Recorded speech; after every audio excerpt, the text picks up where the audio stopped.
Hello, my name is Rich Howard, owner of Architectural Builder Supply. This video is to bring you a closer look at the idh 83020J. We have a J in the part number, and that means it's from section J of their catalog. It's not really the part number.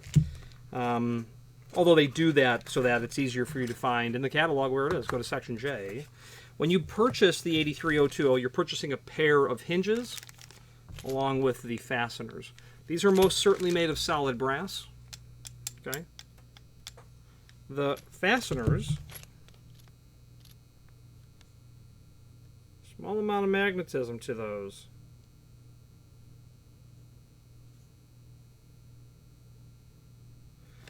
I wonder if these screws are made of stainless steel, perhaps, with a reasonably polished finish on the end. They're marginally magnetic, so therefore they're not brass, that's for sure. Maybe I'm just imagining that.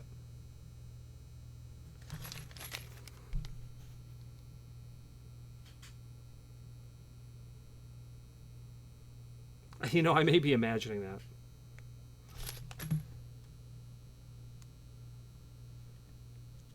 Yeah, I believe they're brass.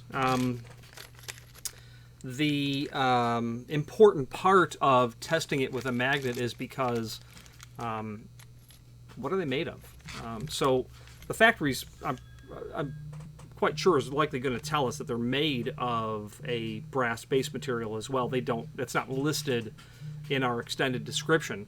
But the point to demonstrate that it's not magnetic is to give you a idea of, be mindful, this may be made of brass. It's probably made of brass, meaning it's a soft base material, meaning you need to pre-drill those holes very correctly so that you don't strip the screw, so that you don't shear the screw off. You need to make sure that that's all done as correctly as possible. A rule of thumb when you're drilling into material, you can search online to find certainly an expert opinion on the matter. But if you're drilling into a hardwood or a softwood, your drill size will change. Maybe 85% of the root diameter of the screw if it's a hardwood, maybe 80% if it's the root diameter of the screw for a softwood. Okay, I would consult someone expert in the area. But what I see is some sort of percentage of the root diameter. The diameter of the screw without the, not including, of course, the threads, the root diameter. Now let's take a look at these hinges. Again, they're priced and sold per pair. You can't buy 3; you have to buy 4 or 2. This is how these are done. Nice quality looking hinge. This is going to be brass, as I said. This is in the what they call the 014 finish. That's their designation for polished nickel. You could also call it 618 finish. That would tell us that it's made of solid brass with a polished nickel finish. 618 is the BHMA code for that. Polished nickel on brass. Okay. If it's a 645, I'd have to look it up. Polished nickel on steel base. We'll look it up. We'll check it out when we switch to the screen view. Nice quality fit and finish on these. My fingerprints aside, naturally. It's the back end. Ball tip. Okay. Very typical sort of cabinet hinge. 3x2. The height is the first dimension on hinges like this. 3-inch tall and 2-inch wide. 5-knuckle hinge. You can see that there. Let's check the thickness of the leaf. My caliper tells me 0.127. 0.127. So a pretty handsome thickness on that. A generous, thick leaf on the hinge. Now, where are you going to use this? Well, I don't know. Lots of places. Be mindful, it's a full surface hinge. There are no swag on these hinge leaves here, so that when you install this,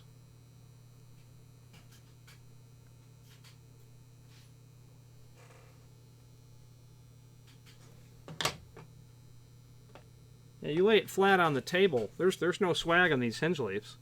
So making it full surface, the point of bringing that to your attention is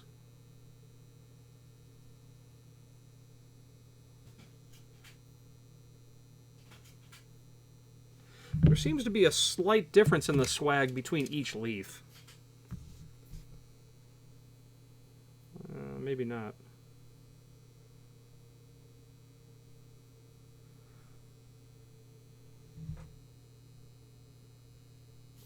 There seems to be a slight difference on one end, actually.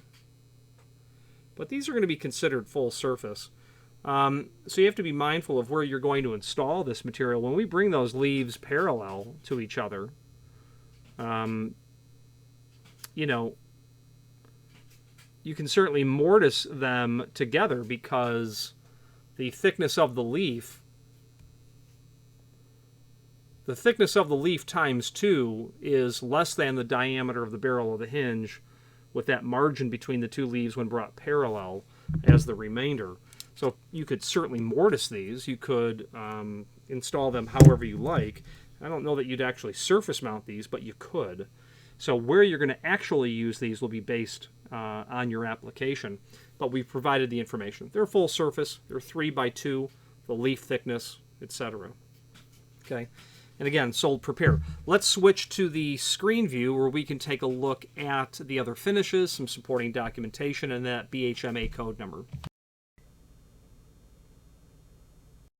Okay, so here is the item that we are looking at. Pair 3 by 2 bright nickel hinges. 014 is a 618 finish. Let's just tackle that right now. Our link to the BHMA code, at least currently, is under Contact Us, of all places. Then even more difficult to find, under Video Gallery. Proving that we've positively hid the chart, go to the next page and then type in, or Control F for your find function, BHMA finish chart. You can just search that online. So 618, bright nickel plated, clear coated. I didn't mention it before, these do have a clear coat on them. That the base material is brass or bronze. That's US 14. That's the US number. US 14 means polished nickel, but the US 14, the US system that was brought into existence in the very late 1920s or very, very early 1930s, does not tell us the base material. If you use the BHMA code, it tells us what the base material is. Okay. So US 14 does mean polished nickel. It doesn't tell us the base material. We can search this document for other instances of US 14, and I guessed correctly. It was 645E, which would be bright nickel plated, clear coated, but it's over steel this time. There's another instance of 614, which is the 669, bright nickel plated over aluminum. Okay, so when you talk about polished nickel, okay, but the conversation needs to include the base material, because if we're talking about US 14 polished nickel, we really don't know what it's going to look like, because the base material is directly related to the end result. So that covers the discussion on BHMA. Let's go back to our item. Solid brass construction. Product page, that's going to be section J. Might be section G.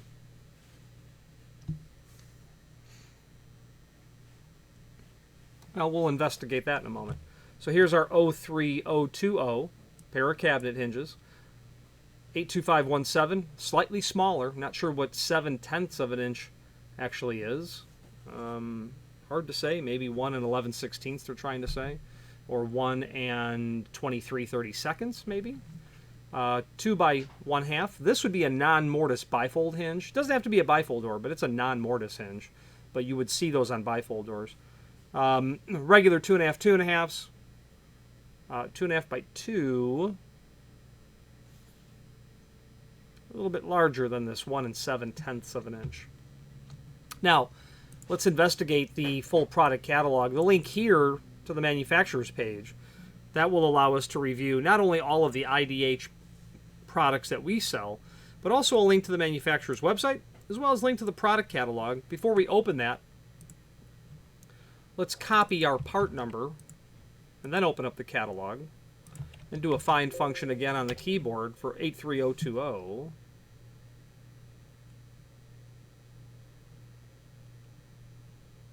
I'm scrolling to section J. Okay, so it's listed in the site 2 different times, and we're going to update that cut sheet to include all of the section J material.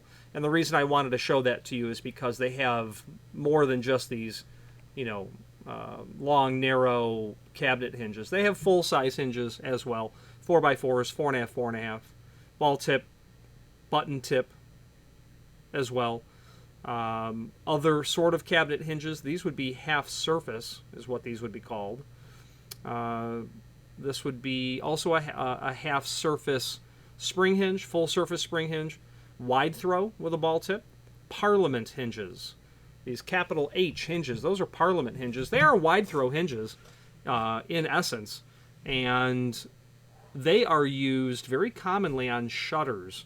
If you have an exterior building with wood shutters over windows, the one that comes to mind always is the Ponce de Leon Lighthouse in the Atlantic coast near outside of Daytona Beach.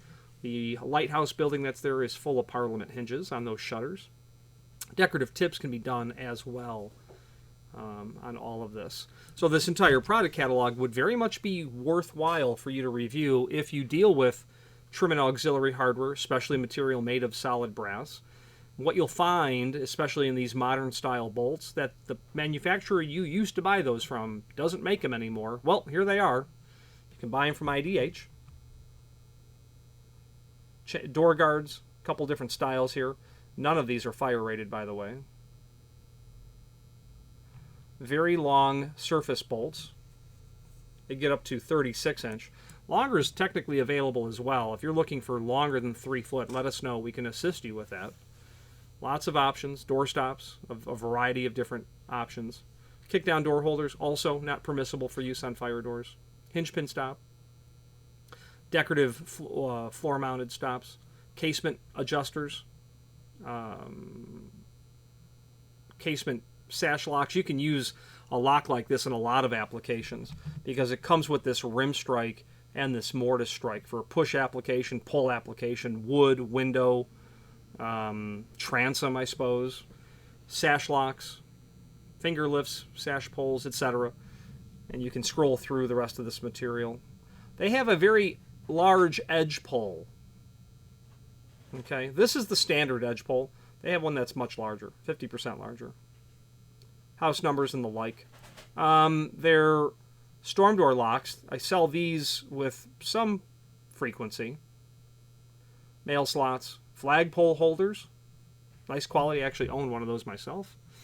The 21250 is incredibly common. This we stock. It's so common. Mechanical doorbells.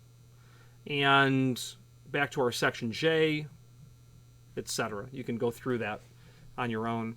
Let's switch back this video to the camera perspective and wrap it up.